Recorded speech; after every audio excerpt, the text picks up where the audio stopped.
I suppose we can start now. As students will join, and I'll allow them into the class. I'll take the attendance first.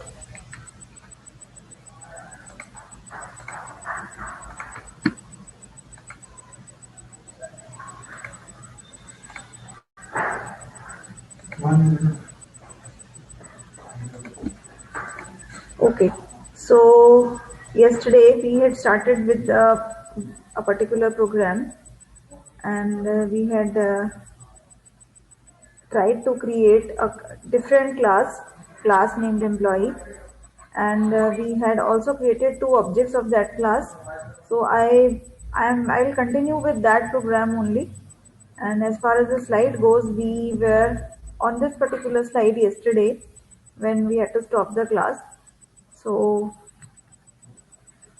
We were talking about the temporary data in a method. तो जैसे ये आपका method है project work Calc, इसमें आपने एक I50 ले रखा है, तो इसमें एक वाइल लूप भी लिया हुआ है. ये जस्ट एक एग्जांपल है, आप कुछ और ऑपरेशंस भी इसमें करवा सकते हो.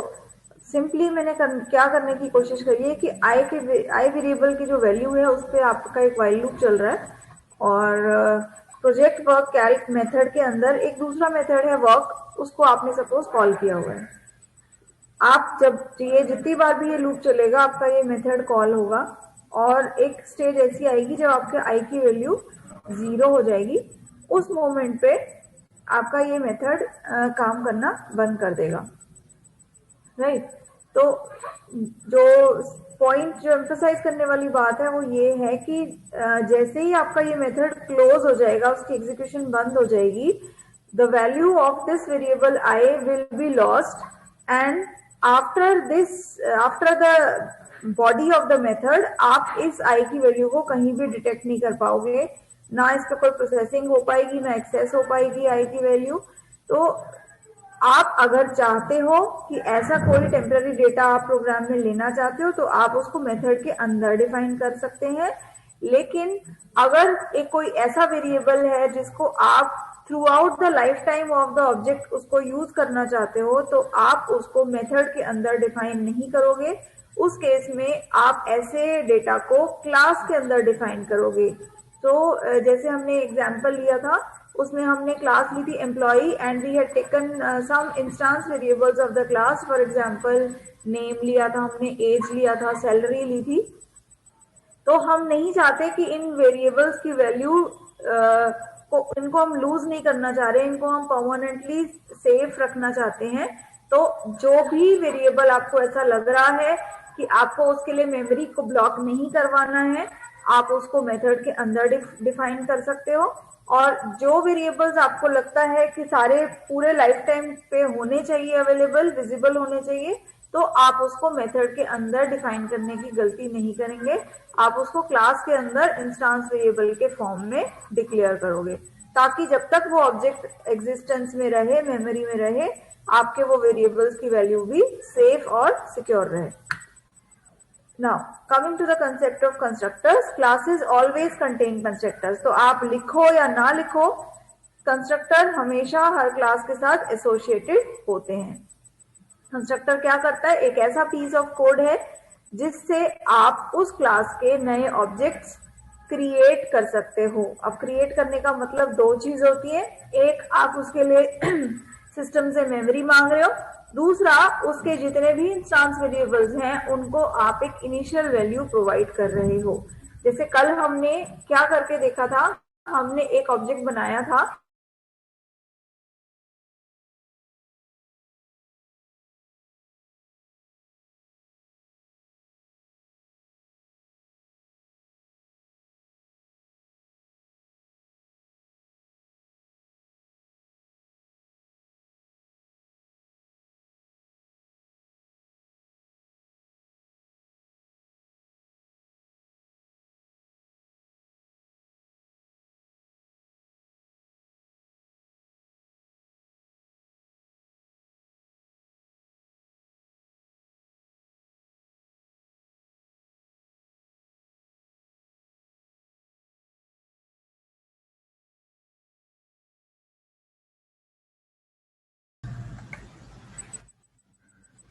There was a disruption in the network.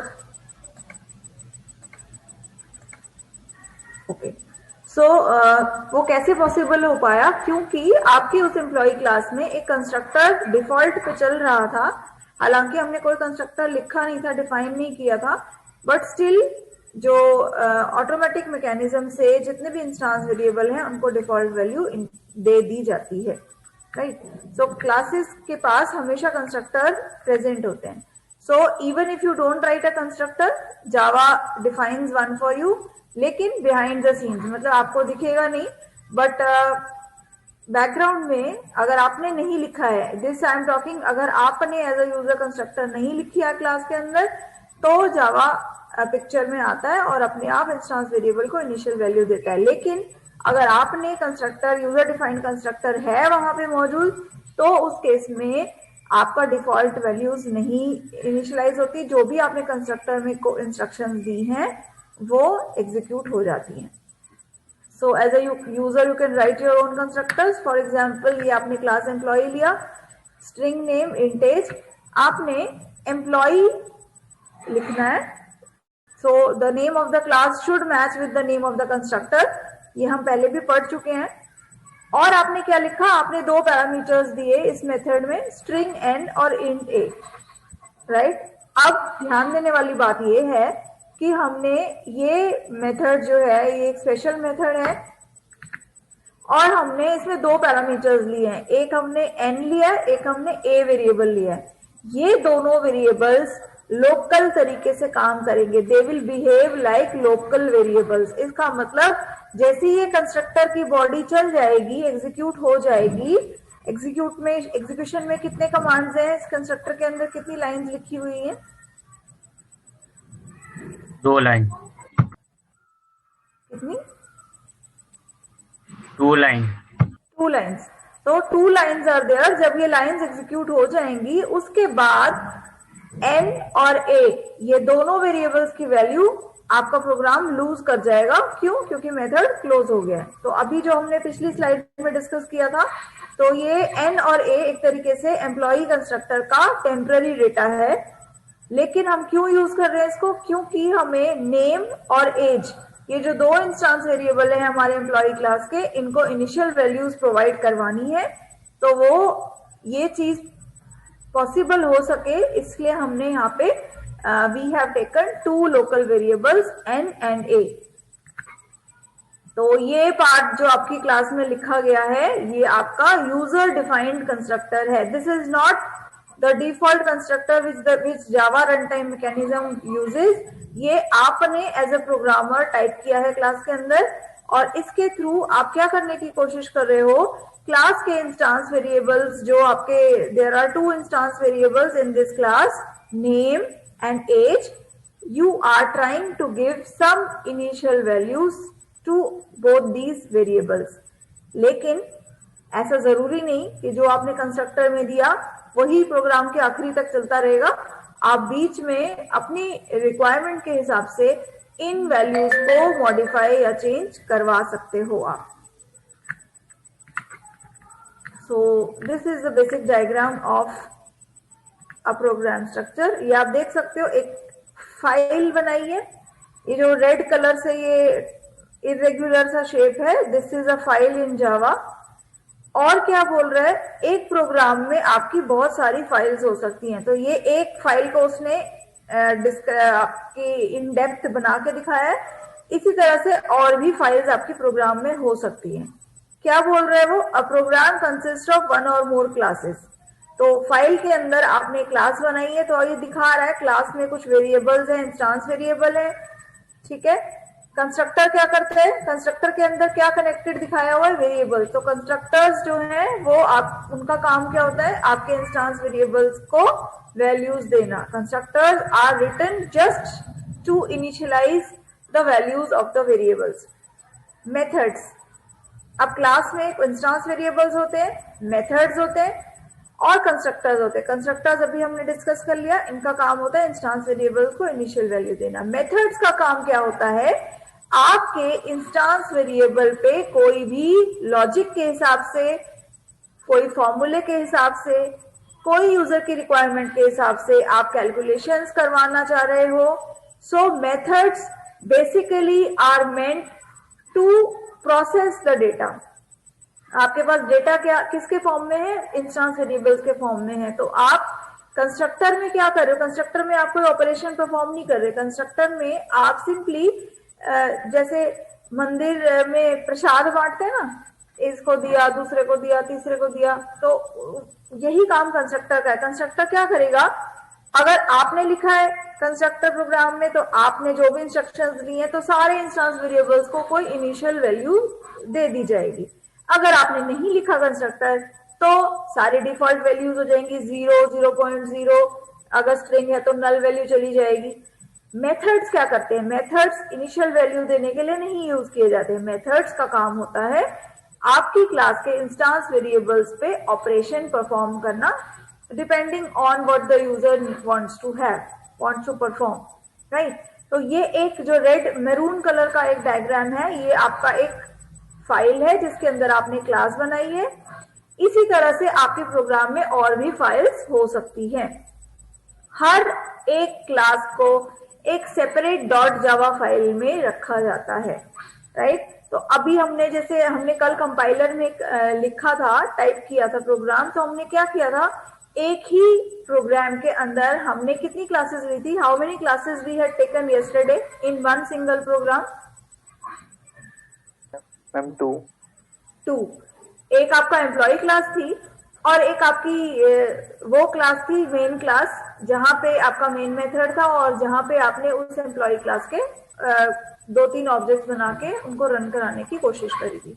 तो ये आपकी थी एक डॉट जावा फाइल। इसी तरह से आप मल्टीपल डॉट जावा फाइल्स बना सकते हो और आप एक प्रोग्राम के अंदर देयर इज नो लिमिट, आप कितनी भी मर्जी चाहे क्लासेस ले सकते हो। द ओनली कंडीशन इज कि आपके एक प्रोग्राम के अंदर, आई रिपीट अगेन, आपके एक जावा प्रोग्राम के अंदर बहुत सारी क्लासेस आप डिफाइन कर सकते हो, लेकिन सिर्फ एक क्लास ऐसी होनी चाहिए या होगी जो पब्लिकली डिफाइंड हो, जो फेस होती है आपके पूरे प्रोग्राम का, जहां से आप बाकी क्लासेस को एक्सेस कर सकते हो।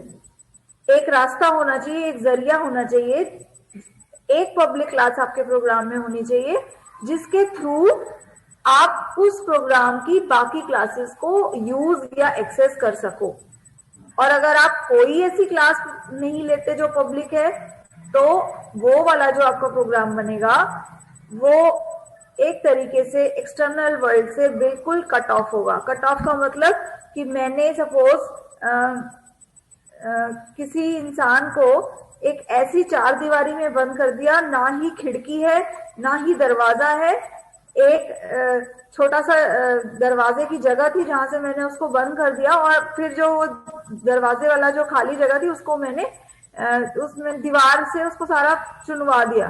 तो अगर आप एक प्रोग्राम बनाते हो तो यू हैव टू इंश्योर कि आपको एक क्लास पब्लिक रखनी होगी। और ऐसा भी है कि आप 2 क्लासेस पब्लिक नहीं रख सकते। अगर आप प्रोग्राम में सपोज आपने 3 क्लासेस बनाई और तीनों को पब्लिक डिक्लेयर कर दिया, तो आपका कंपाइलर एरर देगा, वो कहेगा only 1 class can be public in nature. To provide security या एनकैप्सुलेशन या कॉम्प्लेक्सिटी को आप हाइड करने के लिए सिर्फ एक क्लास को पब्लिक करते हो, बाकी सारी क्लासेस को आप कुछ डिफाइन नहीं करते, उसको डिफॉल्ट रहने देते हो। सिर्फ एक क्लास ऐसी होनी चाहिए जो पब्लिक होती है। तो मुझे नहीं पता कि आप लोगों में से कितनों ने कल ऑब्जर्व किया होगा कि जब हमने कंपाइलर में जाके प्रोग्राम टाइप किया था, तो मैंने एम्प्लॉय क्लास को पब्लिक नहीं किया था, जो मेरा मेन मेथड था ना उसको मैंने पब्लिक किया था, राइट। तो आई जस्ट शो यू कि वो प्रोग्राम मैंने सेव कर लिया था अपनी फाइल में। आज मैंने उसको लेक्चर से पहले ही कॉपी कर लिया है। सो सी, ये आपकी एम्प्लॉय क्लास है और यहाँ पे आपने इसको पब्लिक डिक्लेयर करा है जानबूझ के, ताकि इस क्लास के पब्लिक होने से क्या हो रहा है कि आप मेन मेथड को भी कॉल कर पा रहे हो और इसके थ्रू आप एम्प्लॉय क्लास के आपने इनडायरेक्टली ऑब्जेक्ट्स बना दिए। इसका मतलब आउटर वर्ल्ड से आपकी माई क्लास जुड़ी हुई है, लेकिन माई क्लास से के अंदर जो आपने कार्य कहानी लिखी है उससे आप इनडायरेक्टली एम्प्लॉय क्लास को यूज कर पा रहे हो। तो ऐसा ही कुछ आपने अपने प्रोग्राम्स में भी करना है।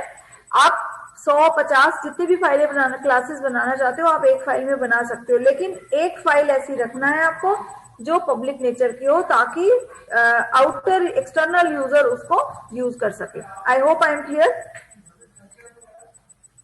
Yes, ma'am.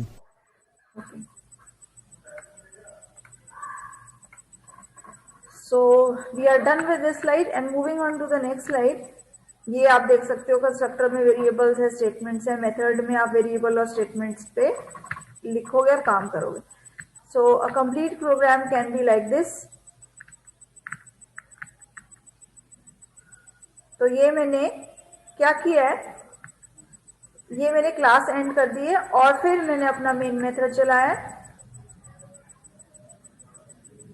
तो मेरी इस क्लास में कंस्ट्रक्टर भी है, मेरी इस क्लास में 2 इंस्टांस वेरिएबल्स हैं, मेरी क्लास में देयर आर 2 मेथड्स, एक है वर्क, एक है प्रोजेक्ट वर्क कैल। वही लॉजिक है जो मैंने पीछे आपको स्लाइड पे दिखाया था, एक व्हाइल लूप चल रहा है।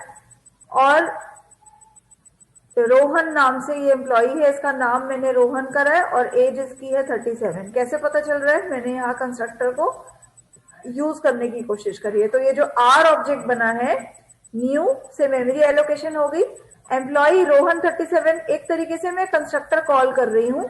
तो रोहन कहाँ से चला जाएगा, एन में, और 37 वैल्यू आ जाएगी ए में। अंदर कंस्ट्रक्टर में मैं क्या बोल रही हूँ कि जो भी ये करंट ऑब्जेक्ट है, करंट ऑब्जेक्ट क्या डिक्लेयर किया मैंने, आर। तो आर के लिए नेम की वैल्यू हो जाएगी रोहन और एज हो जाएगी 37। फिर आपने प्रोजेक्ट वर्क कैल कॉल किया, प्रोजेक्ट वर्क कैल में आपने आई इक्वल टू 50 वैल्यू दी है। अब इस आई में और इन दोनों में बेसिक डिफरेंसेस हैं।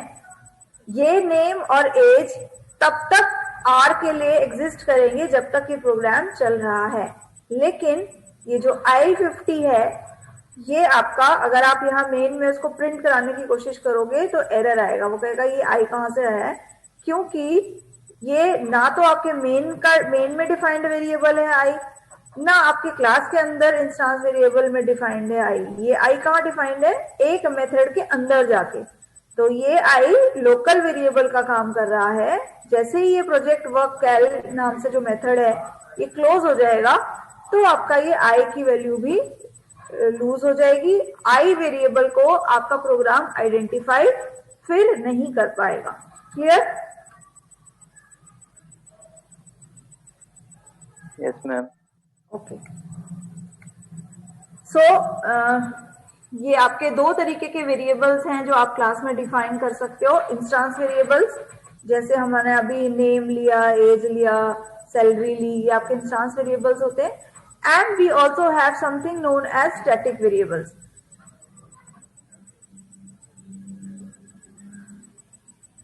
You can go through whatever is written, ये मैं आपको अभी बता चुकी हूँ।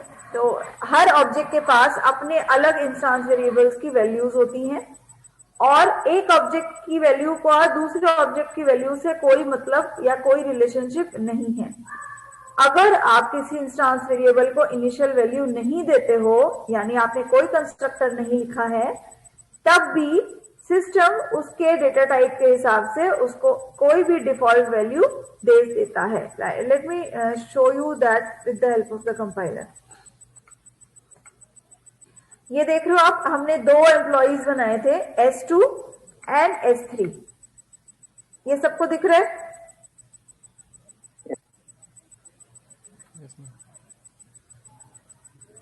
हाँ जी, सबको दिख रहा है? Yes, ma'am. Yes, ma'am. Yes, ma'am. Only Amarjeet को दिख रहा है और योगराज को दिख रहा है और रजनी को दिख Yes, रहा है ma'am. बस। हाँ ठीक है। तो S2 एम्प्लॉय का नाम क्या है? सोनम। सोनम। S3 का क्या नाम है? Ravi. रवि। रवि। S2 की एज क्या है? 29. 29। अब क्या है? 40. 40। तो अगर आप ध्यान से देखो तो S2 ऑब्जेक्ट की एज भी मैंने 40 दी है यूजर ने दिया 40 और S3 की भी एज 40 है, तो क्या ये दोनों सेम है, एक ही इंसान है? No ma'am. No ma'am. तो ऐसा अगर जो आपका S2 ऑब्जेक्ट है उसके पास इंस्टांस वेरिएबल की दो वैल्यूज है, सोनम एंड 40, दूसरा ऑब्जेक्ट S3 है उसके पास इंस्टांस वेरिएबल की वैल्यूज है रवि एंड 40, तो बाई चांस की बात है कि दो एम्प्लॉइज का एज सेम हो सकती है ना किसी ऑर्गेनाइजेशन में, लेकिन इसका मतलब ये तो नहीं कि वो एक ही इंसान हो जाएंगे, या ऐसा भी है कुछ?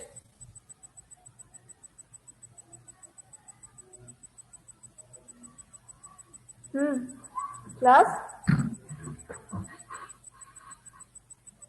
खाना खाया आप लोगों ने? No ma'am. रिपीट करना, क्या बोला था आपने? मैंने कहा खाना खाया आप लोगों ने, लंच ऑर्डर उसके कर दूं पहले जो आपको? क्वेश्चन जो पूछा था, वो छोड़ो, आप पहले खाने का बताओ, खाना खा लिया आप लोगों ने, लंच किया है? नाश्ता किया था मैम। अच्छा, तभी कमजोरी आ रही है सबको, कोई नहीं बोल रहा।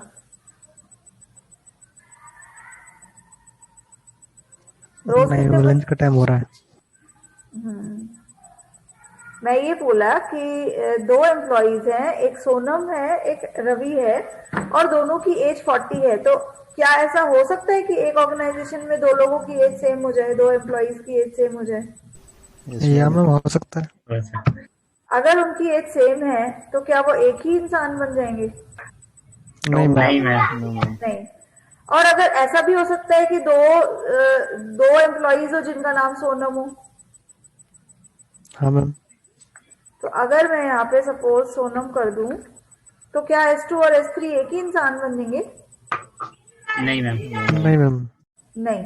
तो यही चीज आपको याद रखनी है कि आपकी जो इंस्टांस वेरिएबल्स की वैल्यू है वो हर ऑब्जेक्ट के लिए यूनिक होती है, और अगर बाई चांस की बात है कि दो ऑब्जेक्ट्स की वेरिएबल्स वैल्यू सेम है, उसका मतलब ये नहीं हो जाएगा कि वो एक ही ऑब्जेक्ट है या मेमोरी में वो एक ही जगह स्टोर हो रहे हैं, वो they are two different things. जैसे एक क्लास में दो स्टूडेंट्स हो सकते हैं जिनके नाम सेम हो, जिनके मार्क्स भी सेम आए, सपोज फॉर एग्जांपल, ऐसा हो सकता है। उसका मतलब ये नहीं है कि दोनों ने सेम तरह से आंसर लिखे या सेम क्वेश्चन अटेम्प्ट करें, और अगर एक ने 10 पेज भरे थे तो दूसरे ने भी 10 पेज ही भरे होंगे, ऐसा नहीं होता। ठीक है, तो इंस्टांस वेरिएबल में खास बात क्या होती है कि हर ऑब्जेक्ट के पास इंस्टांस वेरिएबल्स की अपनी अलग अलग कॉपी या वैल्यू होती है।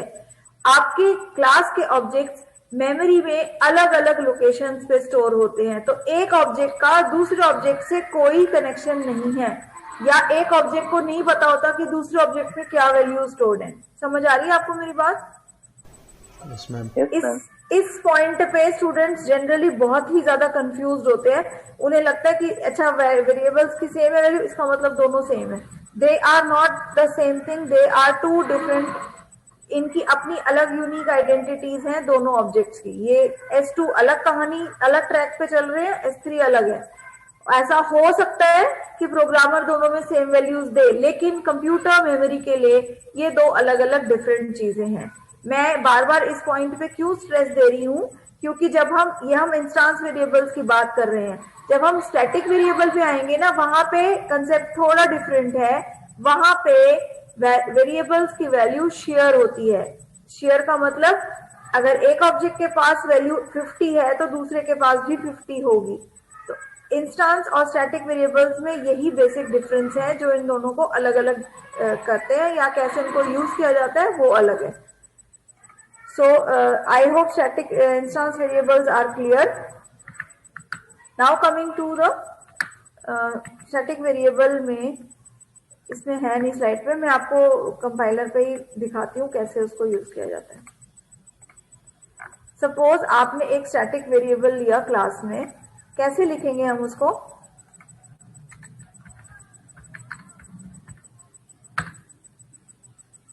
सपोज मैंने लिया R, ठीक है, और मैंने इसको ऐसे कर दिया।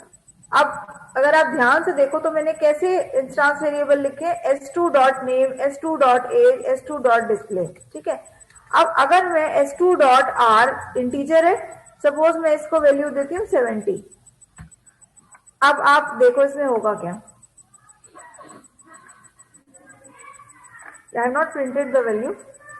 Suppose I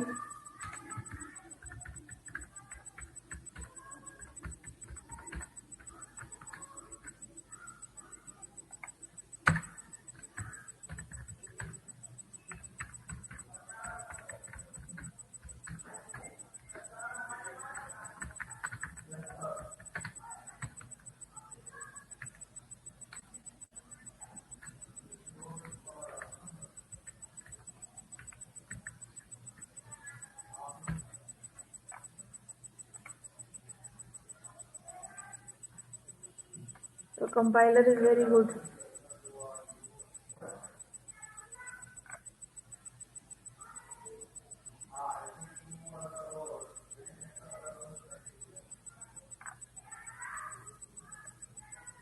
इसने तो स्टैटिक की मतलब ही बदल दी.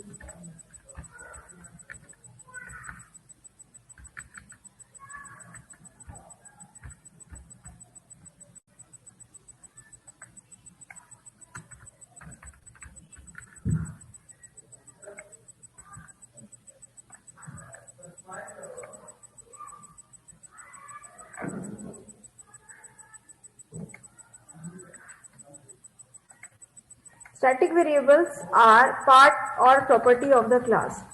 स्टैटिक वेरिएबल्स की जो वैल्यू होती है वो आपके एक क्लास का पार्ट होती है, ना कि हर ऑब्जेक्ट की अलग अलग कॉपी हो. स्टैटिक वेरिएबल्स की वैल्यू फिक्स्ड रहती है और जब भी आप इसको एक्सेस या प्रिंट करते हो तो आप किसी ऑब्जेक्ट के साथ नहीं, आप इसको क्लास के नेम के साथ एक्सेस करते हो. तो जैसे मैंने ये आर लिखा है तो मैंने s2.r या s3.r नहीं लिखना, मैंने employee.r लिखना है. तो I don't know why this thing is coming. ये ऐसा होना नहीं चाहिए. मैं इसको ना, इस प्रोग्राम को एक काम करती हूँ, I can copy this whole program. Just hold on for a second.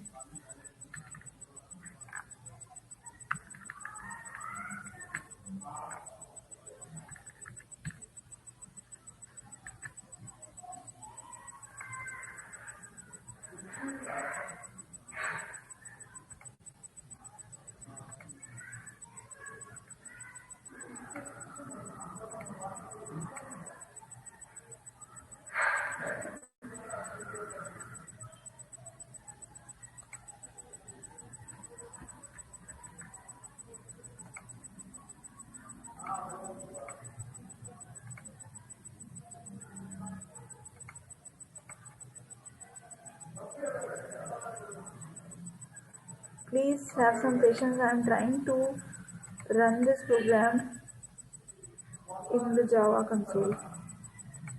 Type कर रही हूँ, एक मिनट रुक जाओ.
Let me share.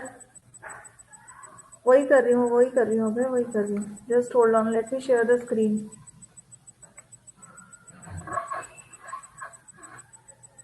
आप भी देखते रहोगे ना मैं क्या कर रही हूँ. हम जावा में एक एनवायरनमेंट वेरिएबल सेट करते हैं.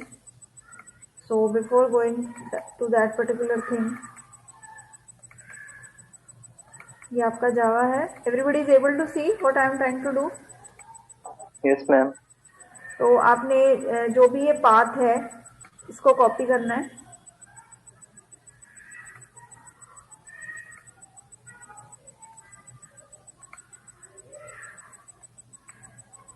सो दिस इज पर्टिकुलर पार्ट, आपको इसको कॉपी किया, फिर हम वापस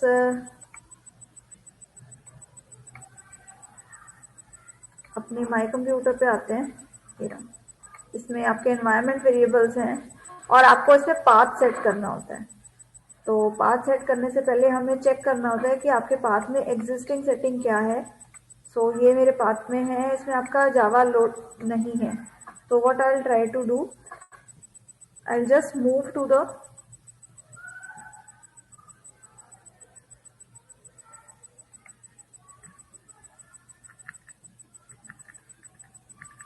जैसे यहाँ पे हमारा लास्ट पाथ खत्म हो रहा है, आप सेमीकोलन देके अपना स्लैश बिन कर दोगे एंड यू विल, तो ये आपका, आप चेक कर सकते हो पाथ में जाके, एडिट किया तो ये आ रहा है। ओके, को कैंसिल कर दिया।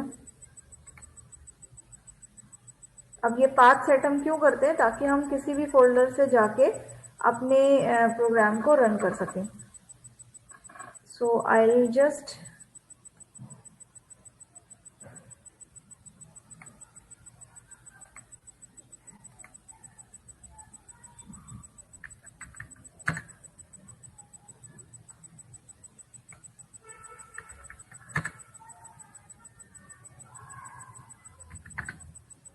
जहाँ पे भी मेरी फाइल पड़ी है मैं वहां जाऊंगी। तो मैंने CD डेस्कटॉप किया, मेरी फाइल डेटा टीचर्स नाम के फोल्डर में है, तो मैं इस फोल्डर पे आऊंगी और मैं यहाँ से जावासी कमांड, मेरी फाइल का नाम है myclass.java, ये जावासी कमांड दिख रहा है सबको। Yes, ma'am. अभी कंपाइल हो गया, सक्सेसफुली कंपाइल हो गया, कोई एरर नहीं आया। उसके बाद मैं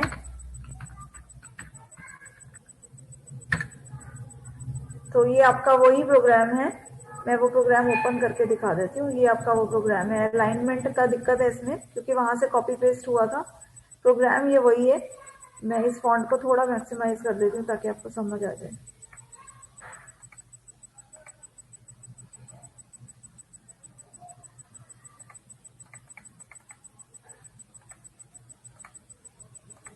ये वही प्रोग्राम है जो हमने पहले लिखा था। जो स्टैटिक वाला था वो मैं आपको दिखा देती हूँ कहाँ पे है, very confusing.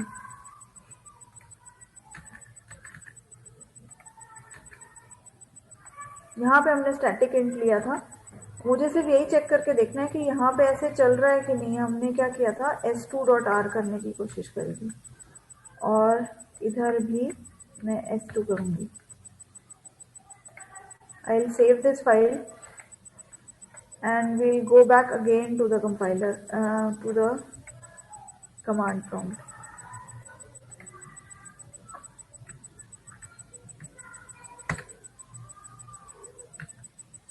It's again running. Surprise day कैसे हो रहा है, चलो एनीवेज।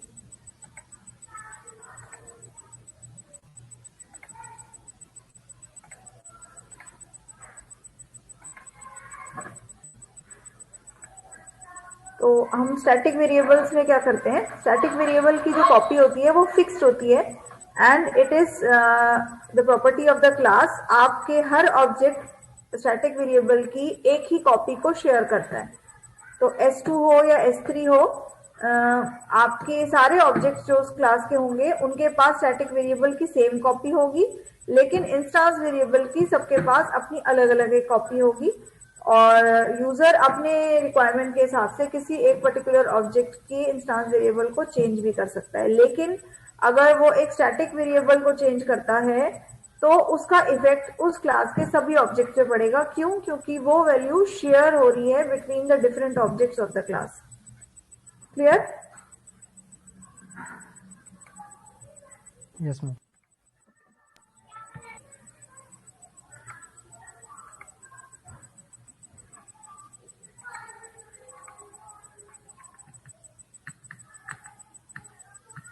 अब ऑब्जेक्ट का जैसे हमने पहले भी बताया था कि स्टेट होती है, यानी इसके कुछ कैरेक्टरिस्टिक फीचर्स होते हैं, बिहेवियर होता है कि आपका ऑब्जेक्ट क्या कर सकता है या क्या उससे करवाया जा सकता है। जैसे कोई बैंक अकाउंट की स्टेट क्या होगी कि उस अकाउंट का अपना एक नंबर होगा और उस अकाउंट का कोई पर्सन होगा जिसके नाम पे वो अकाउंट होगा, या उसमें जो करंट बैलेंस है ये उसका स्टेट है। तो अगर आपके बैंक अकाउंट में 10,000 से कम है, इसका मतलब क्या है कि उस जो ओनर है उस अकाउंट नंबर का, उसकी फाइनेंशियल सिचुएशन इतनी अच्छी शायद नहीं है। शायद हो सकता है उसने विड्रॉ कर लिए बहुत सारे अमाउंट, उसको जरूरत पड़ गई। अगर करंट बैलेंस बहुत ज्यादा है तो इसका मतलब आप एक बैंक अकाउंट के करंट बैलेंस की सिचुएशन से जज कर सकते हो कि इसके ओनर की फाइनेंशियल सिचुएशन किस तरीके की होगी या हो सकती है। तो बिहेवियर क्या हो सकता है बैंक अकाउंट का कि आप उस अकाउंट में पैसे मनी डिपॉजिट कर सकते हो या मनी विड्रॉ कर सकते हो।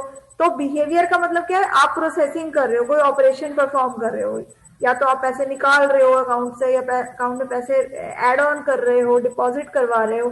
तो state is something else, behaviour is something else. जैसे स्टूडेंट का है, स्टेट क्या है, उसका नाम, उसके मार्क्स, उसने 10th में कितने मार्क्स थे, 12th में कितने मार्क्स थे, उससे आइडिया लगेगा कि स्टूडेंट की एकेडमिक सिचुएशन कैसी है। लेकिन बिहेवियर चेंज हो सकता है। सपोज पहले वो नहीं पढ़ता था, अब वो हो सकता है पढ़ने लग गया है, या उल्टा भी हो सकता है, रिवर्स हो सकता है। बिहेवियर क्या है, वो पढ़ रहा है, वो प्रैक्टिकल फाइल बना रहा है and many things like that. तो आपके हर ऑब्जेक्ट के पास दो कैरेक्टरिस्टिक चीजें होती हैं, एक होता है उसका स्टेट, एक होता है उसका बिहेवियर। तो जैसे जैसे आपके ऑब्जेक्ट का बिहेवियर चेंज होगा उसकी स्टेट में भी चेंजेस आएंगी। अभी स्टूडेंट के एग्जांपल में, जैसे पहले 10th 12th ग्रेजुएशन में उसके मार्क्स अच्छे नहीं थे, लेकिन पीजी में वो पढ़ने लग गया, उसका बिहेवियर पढ़ने की तरफ हो गया, तो उसकी स्टेट बदल सकती है एंड रिवर्स ऑल्सो। तो हम बिहेवियर के बेसिस पे किसी ऑब्जेक्ट की स्टेट को डिफाइन कर सकते हैं। सो आई less than 1 minute is left, we'll continue tomorrow. Let me take the attendance quickly.